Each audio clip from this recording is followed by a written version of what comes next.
Have you ever witnessed a moment that changed everything? Millionaire catches black cleaner dancing with his daughter who has cancer. What he did shocked everyone. Gabriel Harrison stops at his daughter's bedroom door and is completely paralyzed. What he sees is impossible.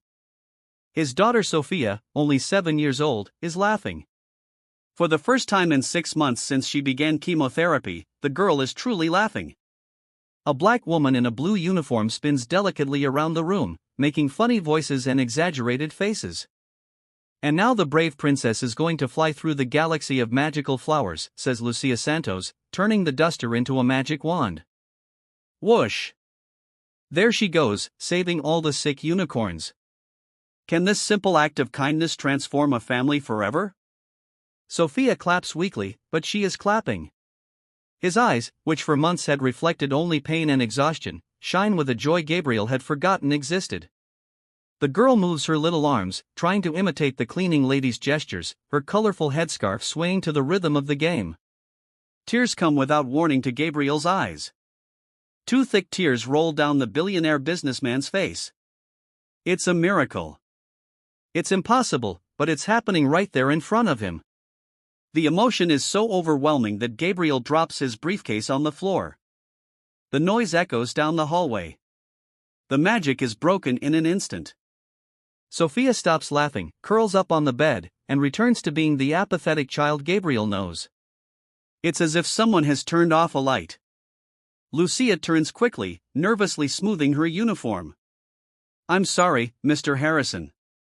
I was just cleaning the room and she asked me to tell her a story. Lucia's voice trembles, mixed with fear and embarrassment. Gabriel looks at Sophia, who is now staring at her lap. All the life that had returned to her eyes disappearing in a matter of seconds. The change was brutal. From a happy girl to a broken girl in 2 seconds.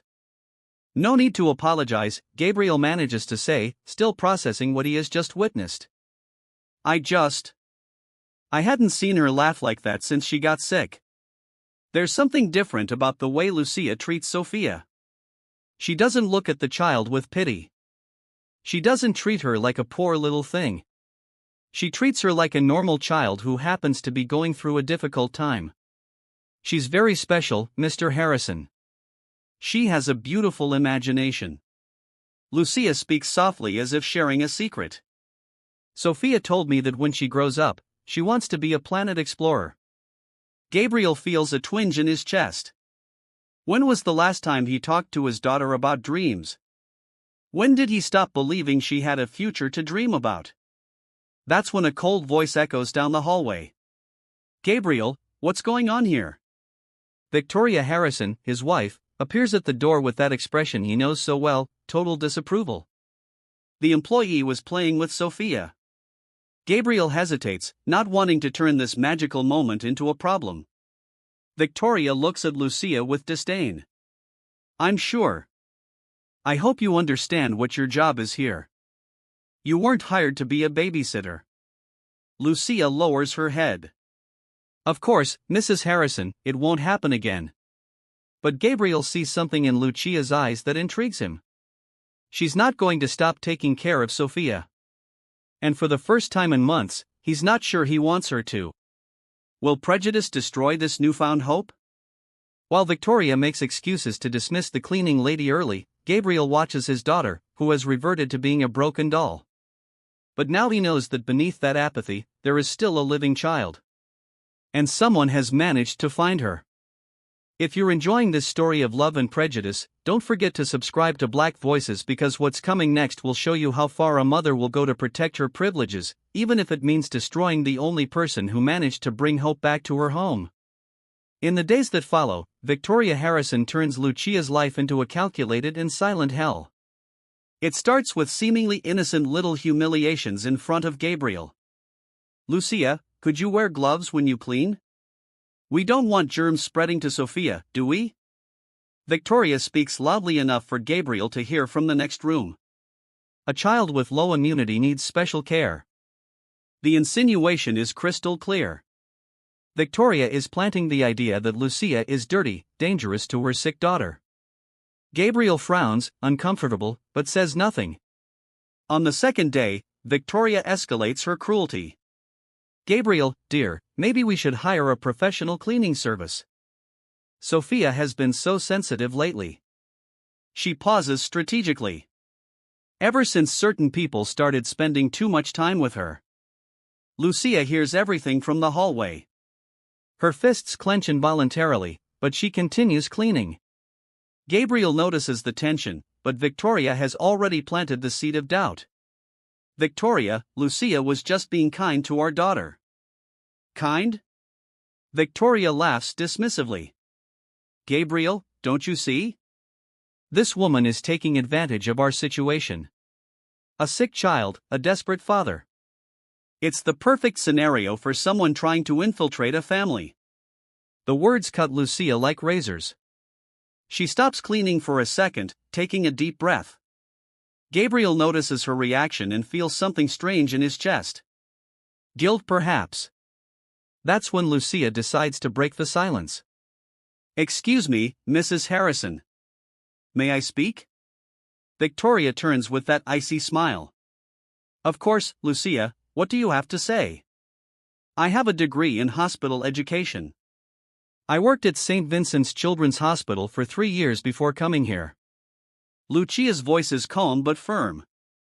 I know exactly how to care for children undergoing treatment. The silence that follows is awkward. Gabriel is clearly surprised. Victoria, on the other hand, is visibly irritated that her narrative has been challenged. How interesting, Victoria replies with venomous sarcasm. And why is a hospital educator working as a cleaning lady? Lucia doesn't hesitate. Because I needed a job that would allow me to take care of my grandmother with Alzheimer's. Hospitals don't have flexible hours. Gabriel feels as if he's been punched in the gut. This woman he had automatically categorized as just another cleaning lady was actually a qualified professional who had sacrificed her career for her family. Victoria realizes she is losing ground and changes tactics. Well, that's very noble of you, but you were hired here to clean, not to play with sick children. I understand my role perfectly, Mrs. Harrison. Lucia speaks with a dignity that makes Victoria even more irritated. I just can't ignore it when I see a child suffering. That night, after Lucia leaves, Victoria plants more poison in Gabriel's head. Did you notice how she defended herself today?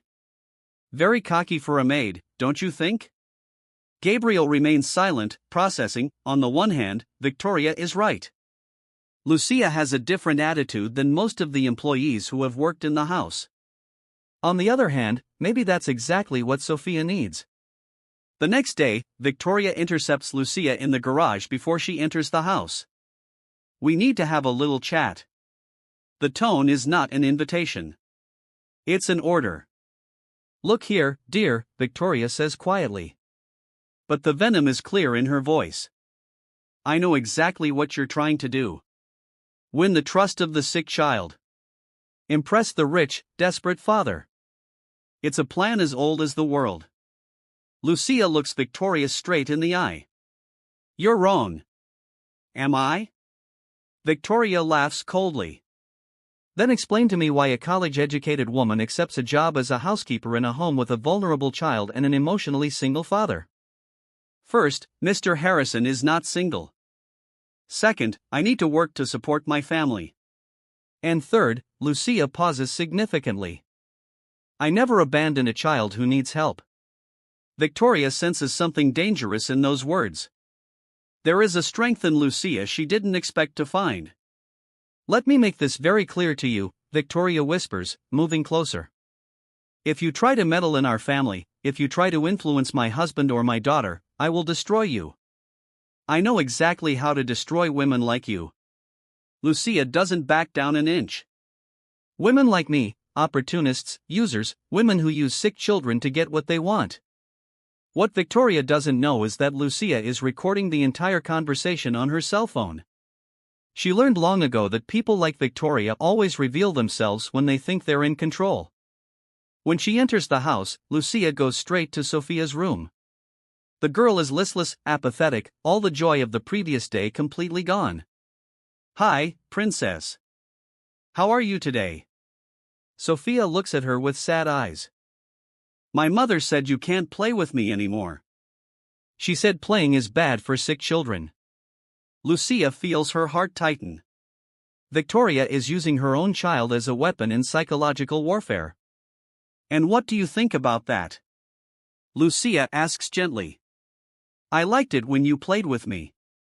It was the first time I felt normal since I got sick. At that moment, Lucia makes a decision. Victoria Harrison has just messed with the wrong person. Because what this privileged woman has no idea is that Lucia Santos didn't get here by being fragile or naive.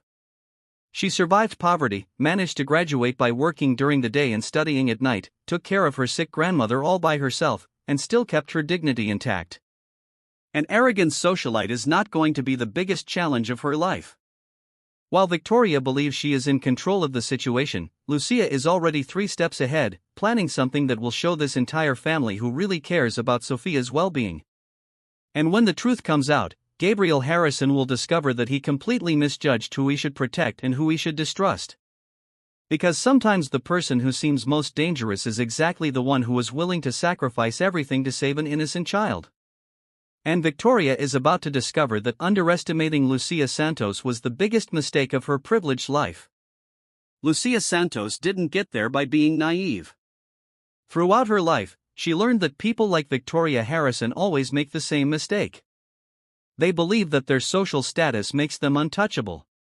But what Victoria didn't know was that Lucia had recorded every second of that conversation in the garage.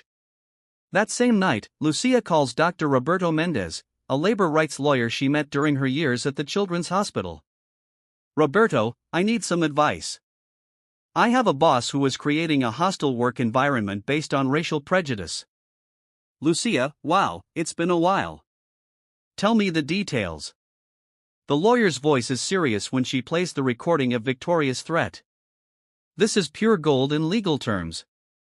Explicit racial discrimination, moral harassment, threats. Do you have more evidence? I'm collecting it. This woman is going to hang herself with her own rope. Over the next few days, Lucia implements a meticulous plan. Every interaction with Victoria is discreetly recorded. Every prejudiced comment, every calculated humiliation, every attempt at sabotage is carefully documented. Victoria, completely confident in her superiority, intensifies her attacks. During an elegant lunch, she organizes for her high society friends. She speaks loudly enough for Lucia to hear from the kitchen. Just imagine, Gabriel hired a cleaning lady who keeps meddling in the care of our sick daughter. People like that don't understand boundaries.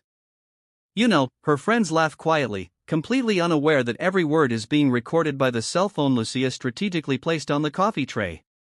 You should fire that woman immediately, Victoria. People like that are dangerous when they get too close to families like yours.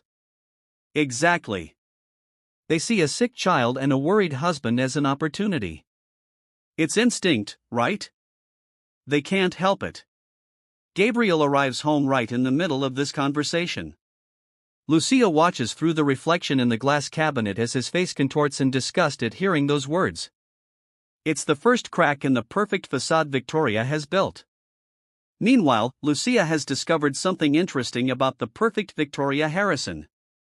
A simple search on social media revealed that the woman has a habit of posting expensive photos at charity events, always promoting herself as a philanthropist dedicated to children in need. But Lucia dug deeper. She managed to contact 3 institutions where Victoria supposedly did volunteer work. The response was unanimous. Victoria Harrison. She showed up for a few photos, but never really helped with the children. In fact, she was quite rude to our staff. Lucia's plan takes on a new dimension when she realizes that Sophia is secretly improving. The girl has started looking for her when Victoria leaves the house. Lucia, can you teach me that song you were singing the other day? Sophia whispers, checking to make sure her mother isn't around. Sure, princess, but we have to be discreet. Okay. In these stolen moments, Lucia not only plays with Sophia, but documents the child's progress. Photos of the girl smiling, short videos of her singing, notes about her improving appetite. Everything is carefully stored on her cell phone. Gabriel begins to notice the changes in Sophia, but Victoria always has an explanation. It must be the new medication, dear. The doctor said it could cause mood swings. It is during one of these conversations that Lucia hears something that changes everything. Victoria is on the phone with someone speaking quietly in the office, but Lucia manages to pick up fragments while cleaning the hallway. No, you can't change doctors now. Dr. Peterson is following the protocol we discussed exactly. Yes, I know there are newer treatments, but Sophia is responding well to the current one. We don't want to raise false hopes, right? Lucia feels her blood run cold. Victoria is actively preventing Sophia from receiving more effective treatments. But why? The answer comes a few days later when Lucia accidentally overhears a phone conversation between Victoria and her sister. Sandra, you don't understand. Gabriel is completely devoted to me because of Sophia. He sees me as this devoted mother, this perfect wife who is holding the family together during this crisis. Victoria's voice is laden with sick satisfaction. If she gets better too quickly, he may start to question whether he really needs me. Lucia has to lean against the wall to keep from falling. Victoria is deliberately keeping Sophia sick to secure her position in the family. It's too monstrous to believe, but the recording on her cell phone doesn't lie. That night, she calls Dr. Roberto in desperation. Roberto, the situation has become much more serious. It's not just racial discrimination. This woman is harming a sick child. Lucia, this is a very serious crime. We need to act very carefully, but act fast. Do you have any evidence? I have a recording of the conversation. Perfect. Tomorrow, we'll go to the police and the Child Protection Agency. But Lucia, you need to be prepared. When this bomb explodes, this family's life will be turned upside down.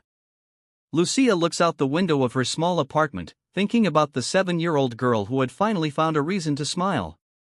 I'm prepared, Roberto. Victoria Harrison has no idea what's about to happen. The next day, Victoria wakes up without suspecting that her words are already being analyzed by the authorities. She eats her $250 breakfast, chooses her diamond jewelry, and prepares for another day of humiliating the simple cleaning lady who dared to challenge her authority. What Victoria doesn't know is that Lucia Santos was never a simple cleaning lady. She is a woman who has dedicated years to caring for sick children, who understands the healthcare system deeply, who has contacts in the right places, and who has meticulously documented every piece of evidence of discrimination and negligence. While Victoria admires herself in the mirror, satisfied with her apparent victory, Lucia is already 3 steps ahead, orchestrating something that will expose not only this privileged woman's racial prejudice, but her truly cruel nature. And when the truth comes out, Gabriel Harrison will discover that the person he trusted most was exactly the one who posed the greatest danger to his daughter. Because sometimes justice takes time to reveal itself completely. And Victoria is about to discover that underestimating a dedicated mother, even if she is not the biological mother, was the biggest mistake she could have made. The following Monday, Dr. Roberto was at the district attorney's office with prosecutor Dr. Carmen Rodriguez, a specialist in crimes against children. Lucia's recordings had created an urgent case that mobilized multiple authorities.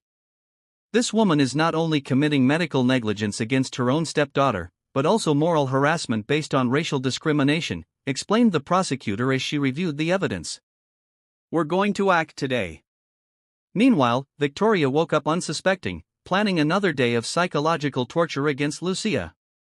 She had prepared a special plan to invite her high society friends to a charity tea where she would publicly humiliate Lucia in front of important witnesses. Gabriel was in a meeting when he received an unexpected call. Mr. Harrison, this is Dr. Carmen Rodriguez from the district attorney's office. I need to speak with you urgently about your daughter Sophia. Gabriel's heart raced. Has something happened? Is she okay? Sir, we have evidence that your wife may be deliberately interfering with your daughter's medical treatment. Can you come to our office now? Gabriel rushed out of the company, leaving everything behind. 2 hours later, he was sitting in a cold room listening to recordings that made his world completely fall apart.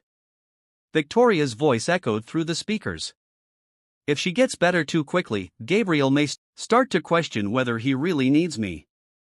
My God, Gabriel whispered, his hands shaking. She's keeping my daughter sick on purpose. There's more, Mr. Harrison. The prosecutor played the recordings of Victoria threatening Lucia. The racist comments, the calculated humiliations. Every word was like a stab in Gabriel's chest. While Gabriel was discovering the truth, Victoria was welcoming her friends to her home for the charity tea party. 5 women from high society, all eager for gossip and social drama. Just imagine, Victoria said loudly as Lucia served coffee. They hire someone like that and think they can meddle in family affairs. They don't know their place. Lady Margaret Thornton, a socialite famous for her conservative views, laughed loudly.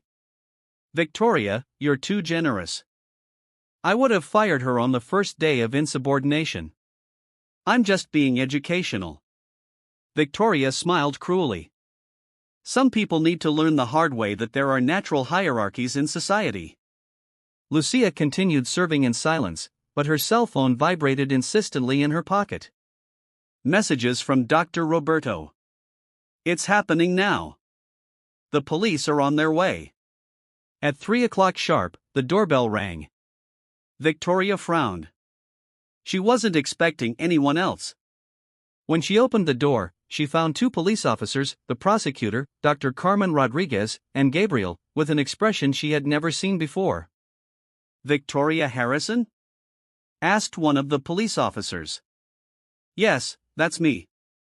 What's going on? Her voice was already shaking, sensing that something was terribly wrong. Ma'am, you are under arrest for child medical negligence, harassment, and racial discrimination. The handcuffs glinted in the afternoon light. The silence that followed was deafening. The 5 socialites in the room were completely paralyzed, their teacups suspended in midair like porcelain statues. Gabriel. Victoria looked at her husband in despair. What is this? What kind of sick joke is this? Gabriel approached slowly, his voice cold as ice. Medical negligence, Victoria.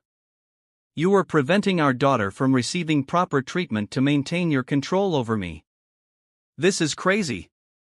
I would never do such a thing. The prosecutor opened a folder.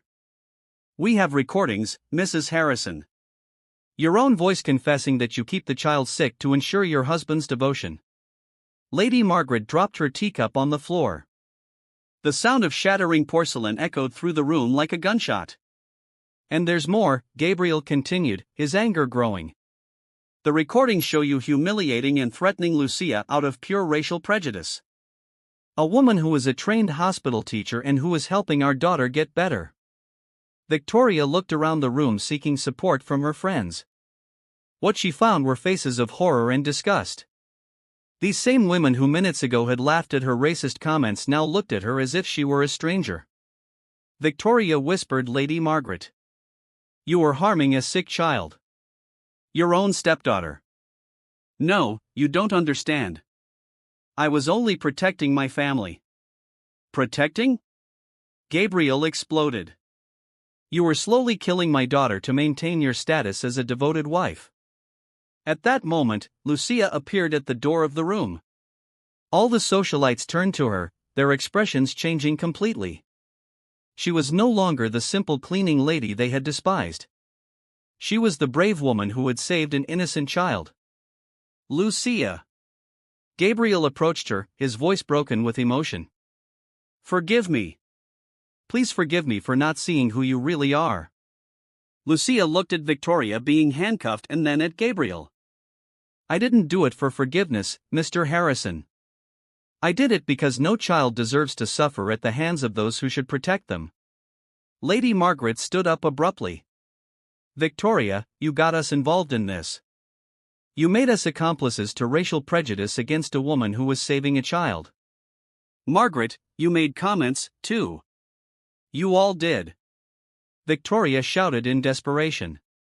We didn't know you were hurting a sick child. Another socialite retorted. We thought you were just well-being yourself. The irony was perfect. Victoria had tried to use her friend's prejudice as a weapon. But now that same prejudice was turning against her when they discovered she had crossed an unacceptable line. As she was led away by the police, Victoria screamed, "Gabriel, you can't do this to me. I'm your wife.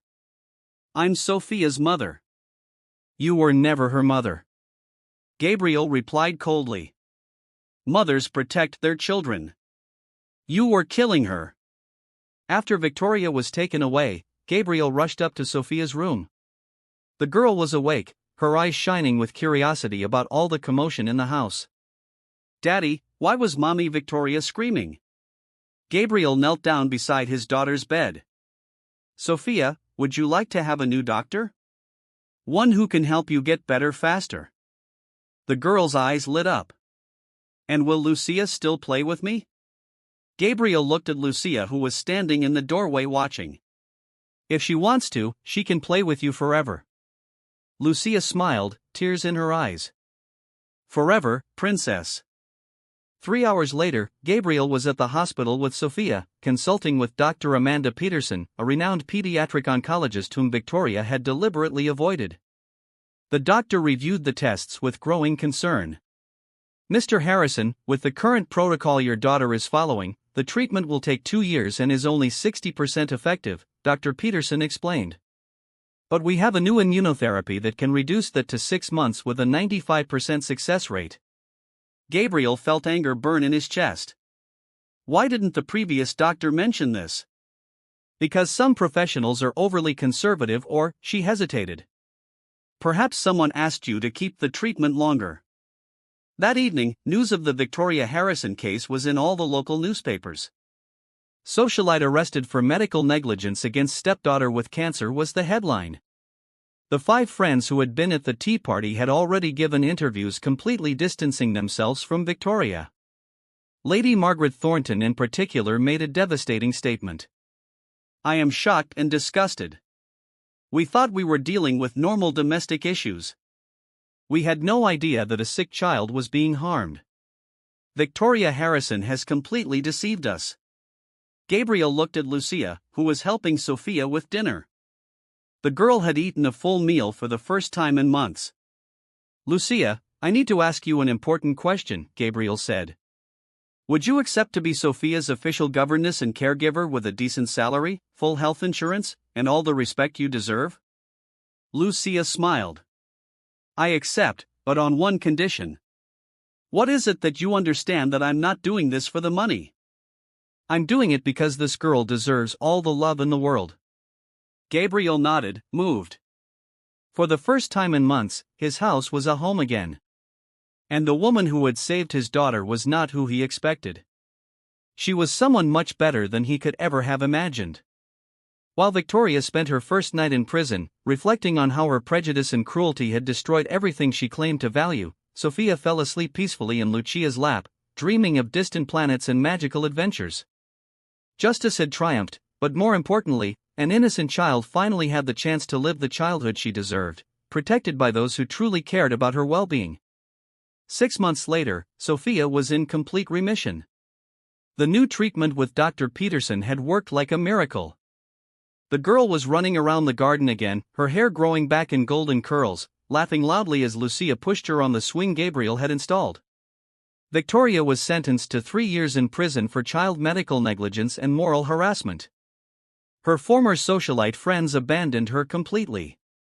Lady Margaret even created a foundation in Sophia's name as a way to compensate for her unwitting participation in the injustice. Gabriel promoted Lucia to family care manager with an executive salary. She brought her grandmother who had Alzheimer's to live on the estate where she would receive first-rate medical care. "Daddy, is Lucia going to be my real mom now?" Sophia asked one golden afternoon after Gabriel proposed to Lucia. "If she wants to, princess, she already takes better care of you than any biological mother." Lucia smiled, hugging the girl who had saved her life as much as she had saved hers. "Forever, my love." Today, Sophia is 8 years old and dreams of becoming a pediatrician. Gabriel turned part of his company into a foundation that offers innovative treatments for underprivileged children with cancer. Lucia runs the project using her experience in hospital pedagogy to revolutionize childcare. Victoria left prison demoralized, bankrupt, and alone. She lost everything: her husband, her stepdaughter, her social status, and her self-respect. Today she works as an attendant at a clinic, ironically caring for sick children, learning and practice the value she never knew how to recognize. Lucia's greatest revenge was not to destroy Victoria, but to build a family based on true love, proving that prejudice only blinds those who choose not to see. Sometimes the person who seems least qualified is exactly the one who has the most love to offer. If this story touched your heart, subscribe to Black Voices for more stories that show how love always conquers prejudice and how the best families are those we choose with our hearts.